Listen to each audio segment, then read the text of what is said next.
காவிரி பிரச்சனை பத்தி நம்ம கவலைப்பட தேவையில்லை. அவர் முழுசா பாத்துக்குவார். அவருக்கு அந்த சக்தி இருக்கு. இன்னொன்னு ROV ரிமோட்லி ஆபரேட்டட் வெஹிக்கிள், அதை வச்சு தண்ணிக்குள்ளேயே போய் அணைகளோட உறுதித்தன்மையை ஆராய்ச்சி பாக்குற வரைக்கும் நான் எல்லாம் தெரிஞ்சுதான் வச்சிருக்கிறேன்.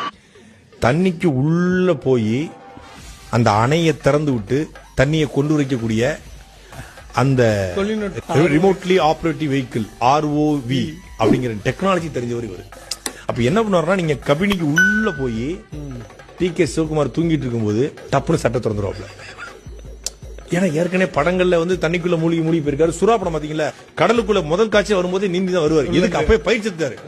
காவிரி இங்க இருந்து அப்படி ஸ்விம் பண்ணி போய் உள்ளுக்குள்ள போய் தண்ணியை திறந்து இந்த அணை என்ன கபினி அணை, அந்த இன்னொரு பெரிய அணை இருக்கு கிருஷ்ணசாகர் அணை, இந்த அணைகளும் தண்ணியை திறந்து விட்டு வந்துரும். நீங்க ஏங்க நம்ம அதை பத்தி கவலைப்பட அவசியம் இல்ல.